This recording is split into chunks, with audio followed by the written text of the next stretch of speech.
Vous savez, je suis président d'une église, et donc en même temps pasteur, donc je voyage de temps en temps, donc assez souvent même. Et donc, ça faisait 2 dimanches que j'étais absent dans mon église. Et il y a une dame qui était là, ces 2 dimanches-là. Elle m'a vu entrer dans l'église le 3e dimanche, elle m'a salué comme si j'étais un nouveau. Elle m'a dit bienvenue, c'est la première fois que vous venez.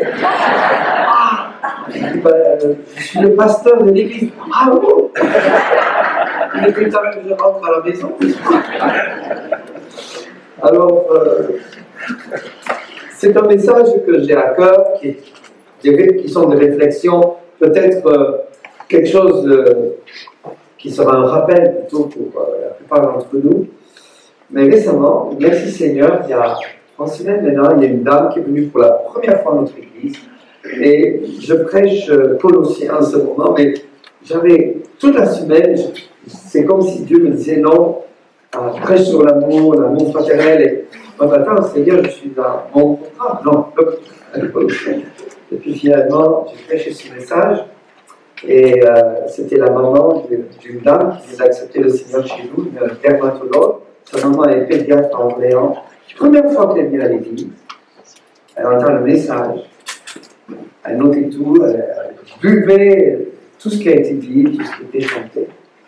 Et on a un petit repas agapé, et à un moment donné, sa fille avait dit à Louise, écoute, ma maman vient dimanche, mais en fait, je l'amène au culte, et puis écoute, je veux qu'elle soit sauvée. Bon, c'est bien, c'est une bonne ambition. Savez-vous pas, elle est venue au culte pour la première fois dans une église évangélique. Et elle a accepté le Seigneur avec mon épouse. Au dessert, moi je servais le café. Et tout d'un coup, je vois plus mon épouse, la mère, la fille, était en train de prier quelque part. Et elle a accepté le Seigneur Jésus. Et c'est vraiment la grâce de Dieu. C'est tellement merveilleux de voir comment le Seigneur veut agir dans les vies. Et elle a dit, une fois qu'elle s'est convertie, ah, et maintenant mon mari, il faut que lui aussi.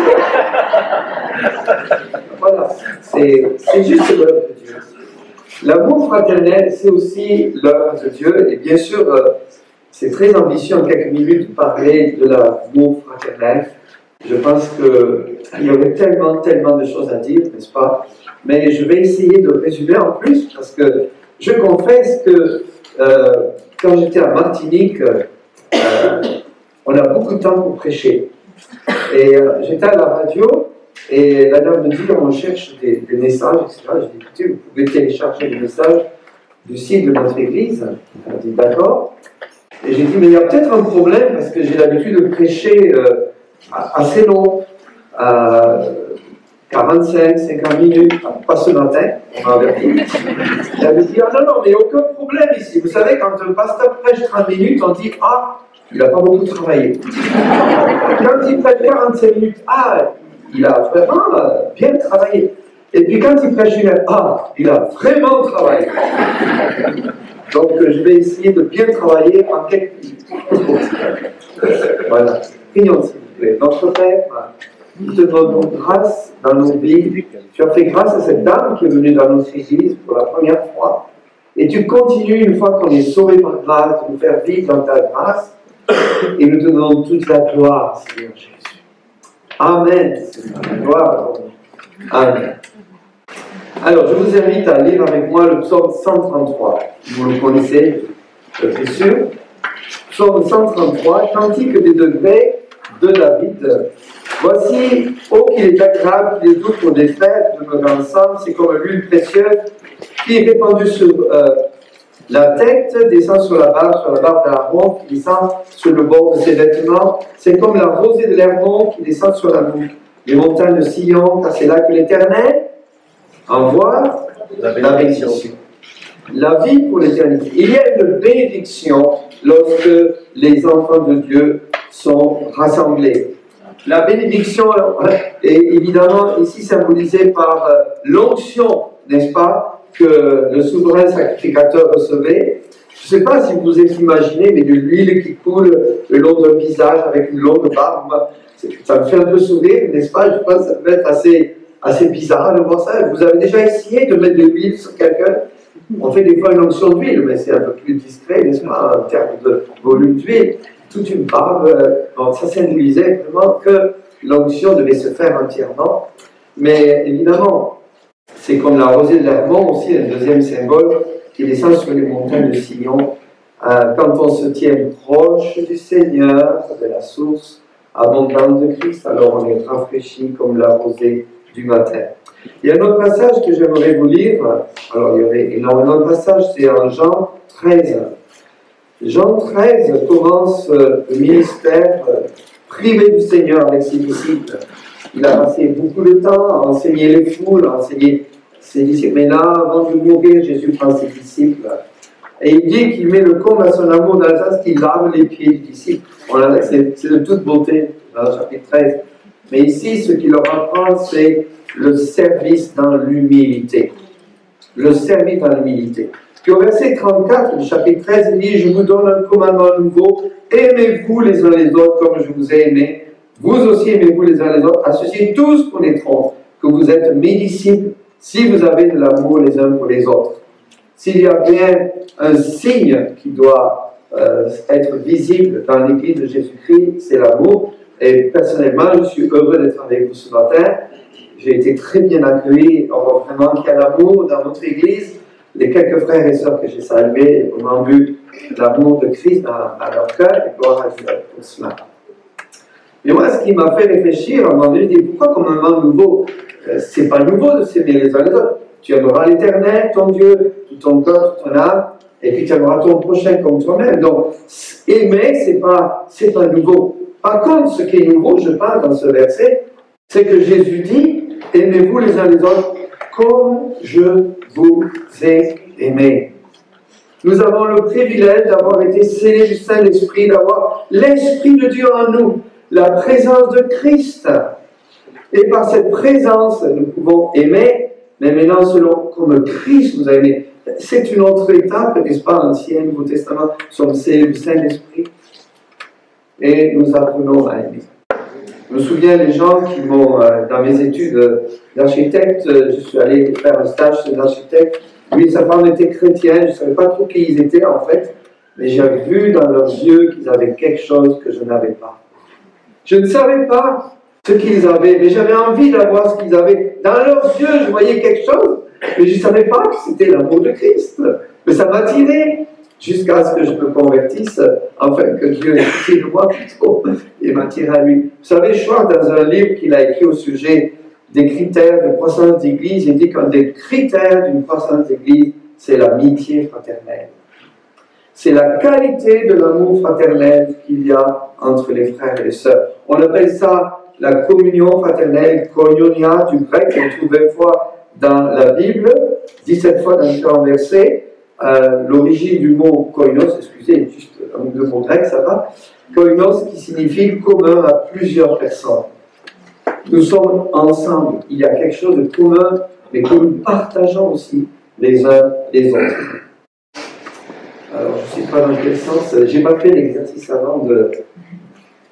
il faudrait que je l'allume. Voilà, merci. Voilà, c'est le psaume 133 qui les ouvre pour les frères d'être ensemble. Et nous allons regarder ensemble que je vais vous donner.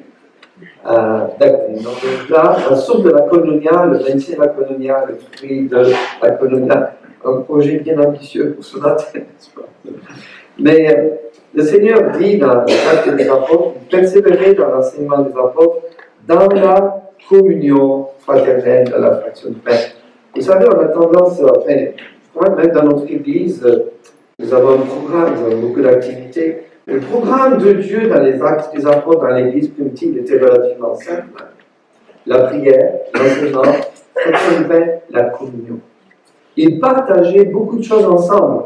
Leur amour, la foi, ils s'édifiaient les uns les autres. On a vu ensemble le psaume 33. J'aimerais vous inviter à tourner dans un autre passage clé qui m'a fait beaucoup réfléchir. C'est la première épître de Jean au chapitre 1. Et je lis ce qui était dès le commencement, que nous avons entendu, ce que nous avons vu de nos yeux, ce que nous avons contemplé, que nous avons touché concernant la parole de vie. La vie a été manifestée et nous l'avons vue, nous lui rendons témoignage et nous annonçons la vie éternelle qui était au fruit du Père, qui nous a été manifestée. Ce que nous avons vu et entendu, nous vous l'annonçons à vous aussi, afin que vous aussi, vous soyez en koinonia, en communion avec nous. Or, notre koinonia, notre communion est avec le Père, avec son Fils Jésus-Christ, et nous écrivons ces choses afin que notre ou votre joie soit parfaite. Quand j'ai médité ce texte ici, je me dis, mais Jean, quelle chance tu as eu, quel privilège de vivre avec Jésus. Et Jean est connu comme celui qui se blottait sur le sein de Jésus. Et il est écrit ici qu'il a vu Jésus, qu'il a touché Jésus, qu'il a entendu Jésus, qu'il a contemplé Jésus. Alors moi j'ai dit au Seigneur, mais j'aurais aimé être là aussi du temps du temps. Il me semble que ça aurait été plus facile que je te touche de mes mains, que je te vois de mes yeux. Vous savez ce que le Seigneur m'a dit? Mais tu peux me toucher de tes mains spirituelles. Tu peux me voir de tes yeux spirituels. Tu peux m'entendre de tes oreilles spirituelles.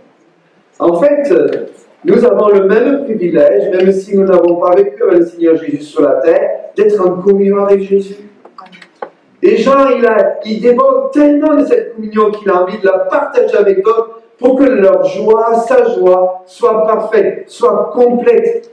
La communion avec Jésus amène un tel désir que c'est comme les chutes du Niagara, ça déborde dans nos cœurs, on a envie de partager cette joie. Et j'ai entendu à la réunion hier que certains vont aller cet après-midi apporter la bonne nouvelle. Gloire à Dieu, parce que c'est dans nos cœurs.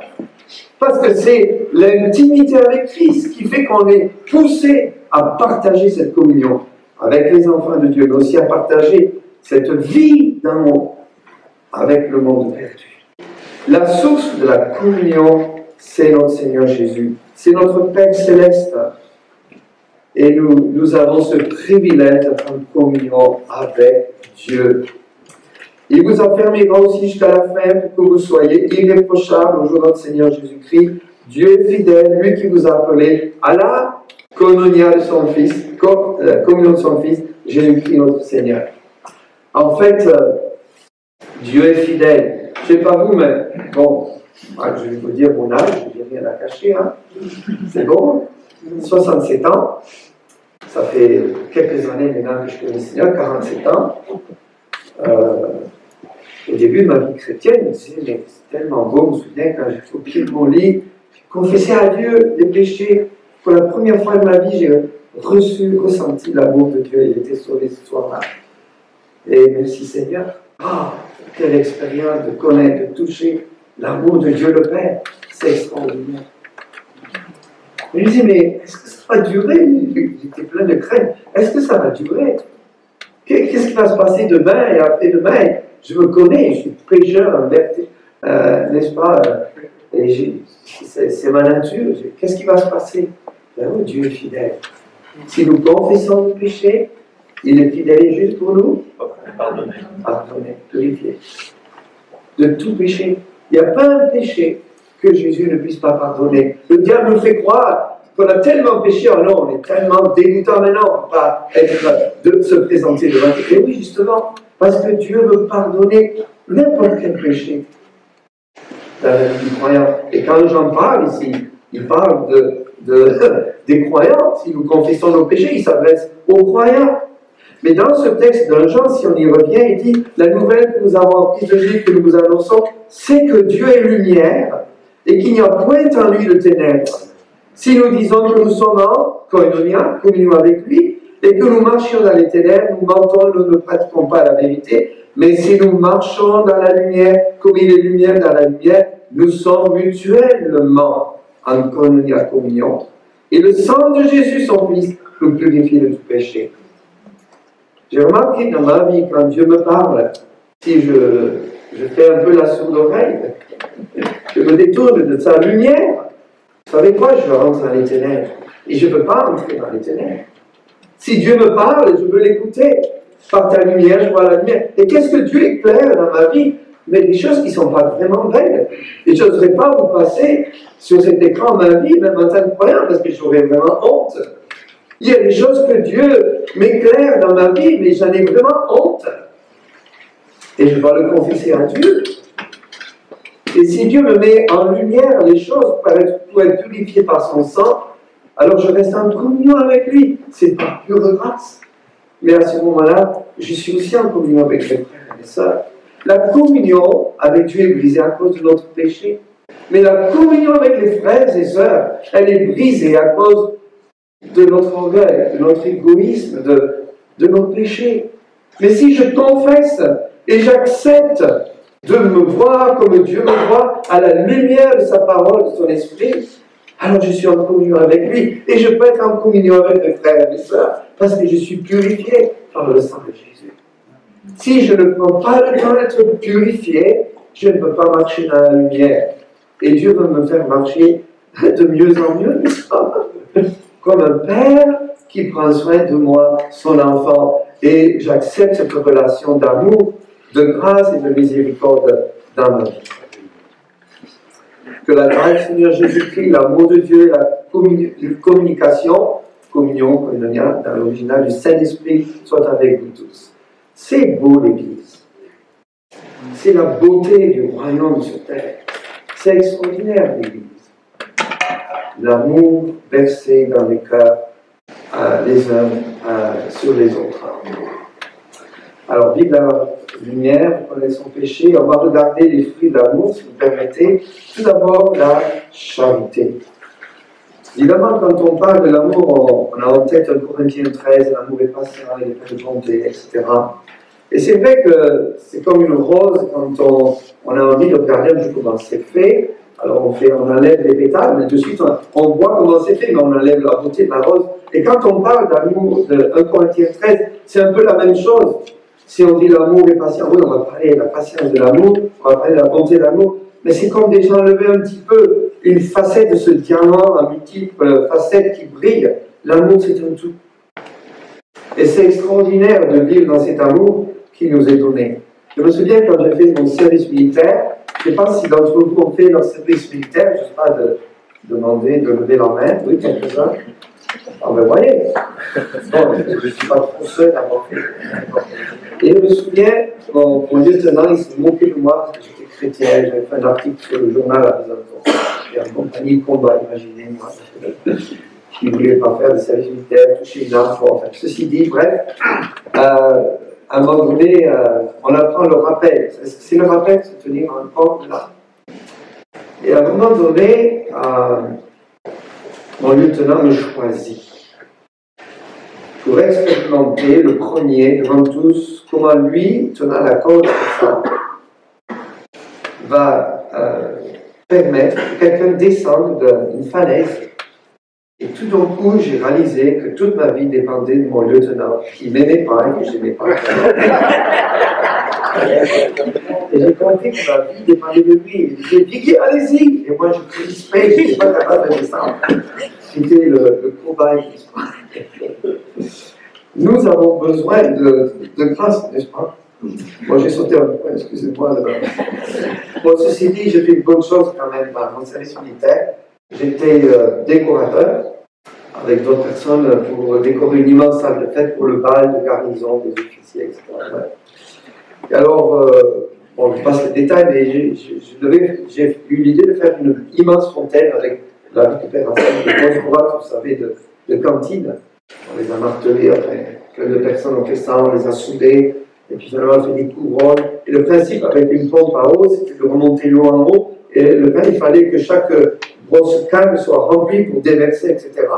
Et je me suis dit, tiens, c'est une belle image de l'amour de Christ dans l'Église.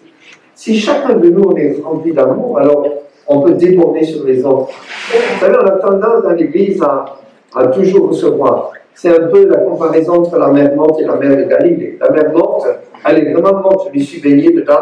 On peut se tenir droit comme ça à cause du taux de sel. C'est assez extraordinaire, n'est-ce pas? Mais il n'y a aucune pêche possible dans la mer morte. Pourtant, il y a des minéraux extraordinaires au fond, mais qui ne sont pas exploités. Mais la mer de Galilée, elle est proche de la mer, justement. Elle a de l'eau vive, il y a des pêches, même des pêches miraculeuses. Et la mer de Galilée est toujours en train de donner, n'est-ce pas? Le Jourdain, même s'il est situé à moins de 400 mètres en-dessous du niveau de la mer, se jette dans la mer morte. Et la mer morte est toujours morte depuis des siècles. C'est un peu le croyant spirituel qui donne la mer de Galilée, dans lequel on peut toujours puiser des choses assez extraordinaires, et le croyant qui reçoit toujours, mais qui ne donne pas. Veillons à pouvoir nous aimer, mais à donner. C'est pas simplement dans un sens, c'est vraiment donner, se donner. C'est pour ça que la Bible parle énormément de la réciprocité. J'aime beaucoup l'expression au singulier, au pluriel, l'un l'autre, les uns les autres, réciproquement. Aimez-vous les uns les autres, ne nous jugerons plus les uns les autres, accueillez-vous donc les uns les autres, saluez-vous les uns les autres, attendez-vous les uns les autres, supportez-vous les uns les autres, pardonnez-vous réciproquement, instruisez-vous, exhortez-vous les uns les autres en toute sagesse, consolez-vous donc les uns les autres, édifiez-vous les uns les autres, veillons les uns sur les autres, exercez l'hospitalité les uns vers les autres, soyez pleins d'affection les uns vers les autres. Ça, c'est le programme de Dieu pour la communion fraternelle. Et il y a du travail, n'est-ce pas? Il y a vraiment du travail. Il y a un ami qui était président de l'association des églises baptistes transcanadiennes, c'est surtout le Canada. Et un jour, dans une conférence, il a dit, vous savez quel est le plus grand problème de notre union d'église? Moi, je dis, bon, peut-être manque de vision, manque de moyens pour implanter une nouvelle église. Vous savez ce qu'il nous a dit? C'est le manque de pardon. Oh! Le pasteur qui était là, on était vraiment surpris. Le manque de pardon. C'est vrai que la Bible dit, l'amour ne soupçonne pas le mal. Et littéralement, ça veut dire l'amour ne comptabilise pas le mal. Tu m'as fait du mal, ah oui, tiens, je vais noter. Tu as dit ça? Oui, je vais noter.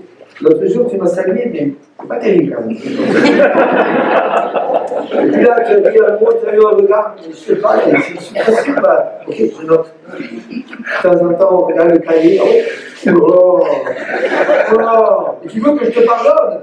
Ben justement, ne pas soupçonner le mal, c'est rien écrire. On a tendance à garder les choses, des blessures. Alors, il y a des blessures qu'on imagine, par soi-même, mais de réelles blessures.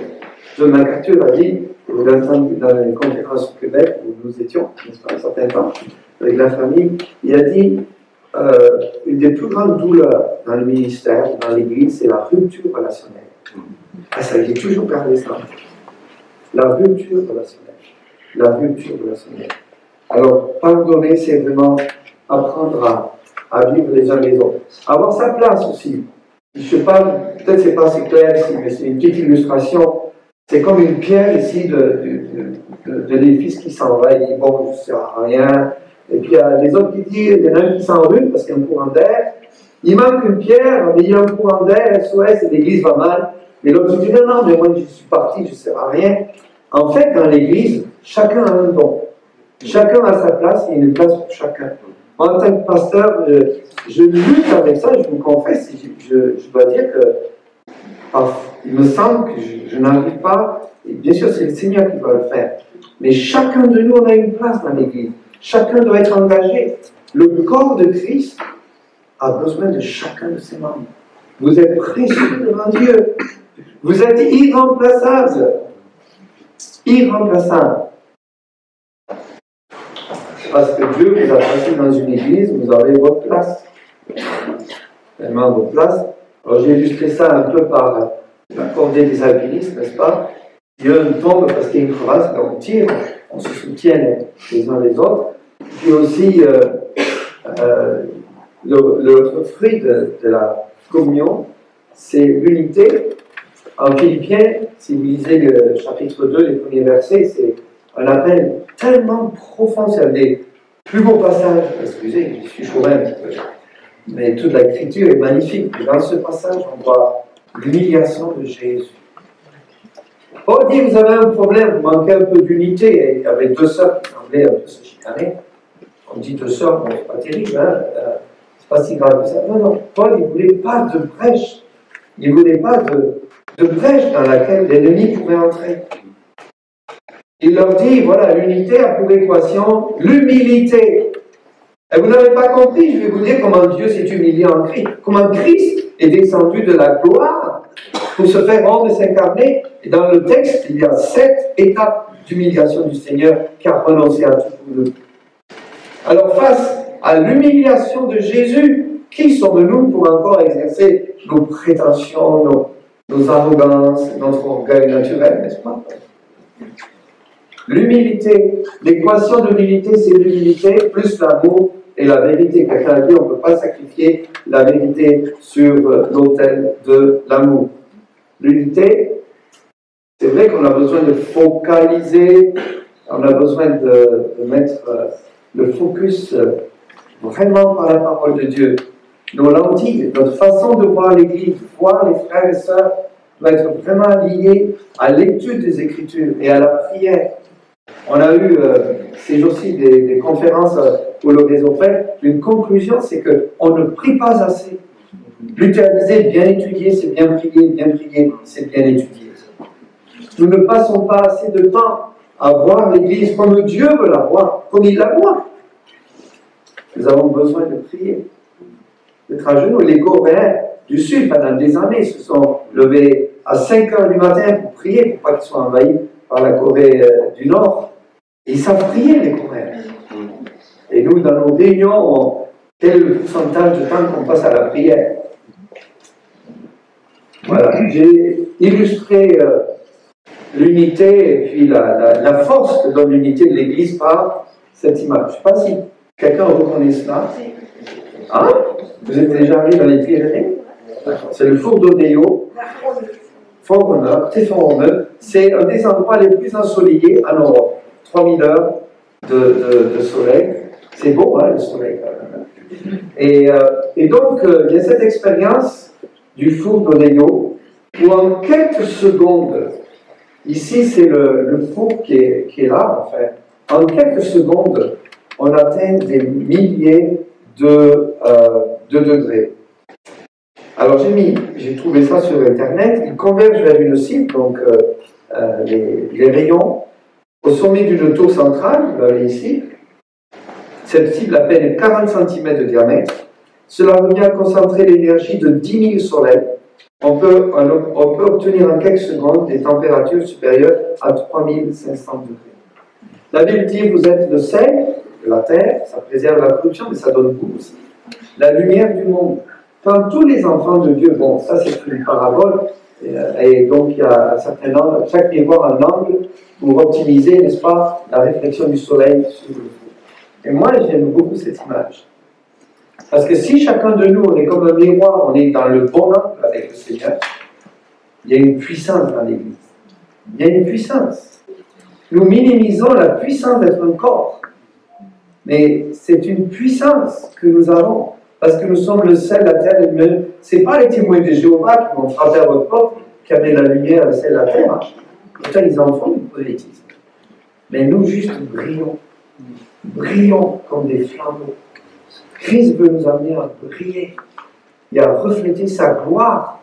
Et quand l'Église, composée de tous ces miroirs qui sont ses enfants, reflète ensemble la gloire de Dieu, il y a une puissance dans l'Église extraordinaire. Et ça réchauffe les cœurs. Et les gens se convertissent parce qu'ils ont envie de goûter ce que nous doutons. Un autre fruit c'est la loyauté. La loyauté, j'ai trouvé que c'est quelque chose de très précieux dans l'Église. La définition de la loyauté, c'est une qualité, caractère de quelqu'un, de quelque chose qui est honnête, doit faire preuve de loyauté envers ses amis, qui obéit aux lois, de l'honneur, de la probité, de la droiture, un ami loyal. Un ami loyal. Alors, vous êtes nostalgique du Tour de France des fois? Je ne sais pas si vous reconnaissez, il y a le nom là. Il faut être moi-même, je ne m'en souviens pas, je n'étais pas né. Hein. Mais j'ai un homme qui est passionné de cyclisme, du Tour de France, il lit les journaux en Italie, juste pour voir les nouvelles du cyclisme. Il a appris l'italien comme ça. Mais ça, c'est de l'histoire. René Pietto est un cycliste hors pair. Le col d'Aspet, si vous connaissez dans les Pyrénées, moi, je n'ai jamais osé grimper le col d'Aspet. Je pense que j'aurais plutôt reculé qu'avancé à abandonner. Mais le col d'Aspet, c'est un col très dur à monter dans les Pyrénées. Et René Pietto était le coéquipier d'un certain Antonin Mann. Et Antonin Mann, comme vous savez, au Tour de France, il y a une équipe, il y a un leader, il y a un chef. Et le but, c'est que le chef gagne.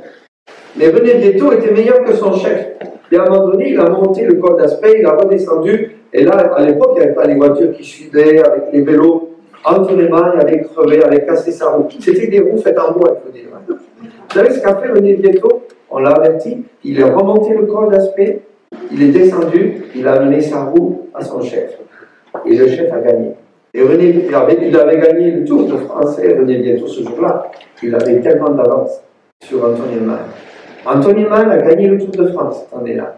Et René Vietto a fini 4e par le Royal travers son sol. Et René Vietto, ce grand cycliste, n'a jamais gagné le Tour de France. Jamais. Mais quel exemple de loyauté!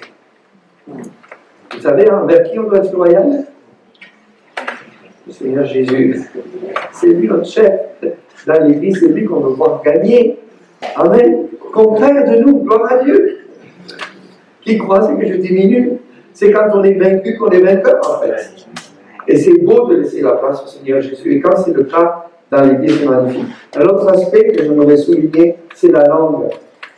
La langue. Vous savez, j'ai une définition du secret dans le milieu évangélique. Vous savez ce que c'est? Un secret, c'est quelque chose qu'on dit qu'à une seule personne à la fois. Tout le monde le sait. Et attention à la langue. Nous sommes tous dans le premier. La médisance, c'est de dire des choses vraies, mais dans le sens de faire du mal à la personne. La calomnie, c'est d'inventer des choses.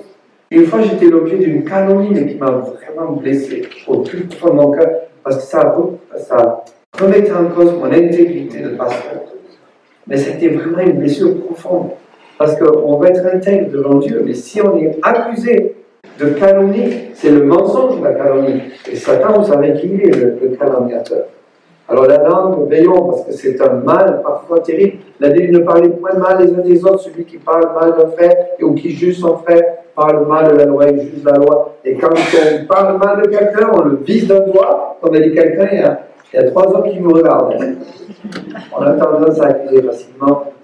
La fidélité, j'ai marqué cela. Excusez, la fidélité, et je termine rapidement, quelques secondes. Celui qui est fidèle dans les moindres choses, mais aussi dans les grandes, et celui qui est injuste dans les moindres choses, mais aussi dans les grandes. La fidélité, c'est malheureusement aujourd'hui une qualité, une vertu qui se perd parfois chez les enfants de Dieu. Il y a parfois des gens qui s'engagent à l'Église, et gloire à Dieu, mais jusqu'à quel point ils sont fidèles. Or, le mot, le fruit de l'amour, c'est le fruit de l'esprit, excusez, c'est l'amour, la paix, la joie, etc. La fidélité, ou même on peut traduire la foi, parce que le mot grec, pistis, ça veut dire foi. Quelqu'un qui est fidèle, c'est quelqu'un qui a la foi en Dieu, qui est fidèle d'aller jusqu'au bout. C'est pas quelqu'un qui décroche. Il prend un mandat, il l'accomplit. On peut renouveler ses mandats. Mais la fidélité, c'est vraiment une vertu parfois qui se perd. Dans notre société où on zappe dans 1000 choses, est-ce que nous restons fidèles au Seigneur avant toute chose? Un jour, on va être jugé par rapport à cette fidélité. Il y a des missionnaires qui étaient au Laos qui finalement ont prêché l'évangile. Et c'était très dur comme terrain. Et ils ont fait des clubs d'enfants, ils ont prêché aux enfants, etc. Et quand les Vertus sont arrivés, vous savez ceux qui ont résisté? C'était les enfants qui étaient devenus des adultes parce que sauvés, qui avaient fondé des églises et qui ont été prêts à mourir pour Christ. Alors, Dieu va un jour nous évaluer, on va dire, pas nous condamner, mais nous évaluer dans le sens, est-ce que j'ai été fidèle à la tâche que Dieu m'a donnée? Est-ce que je suis fidèle?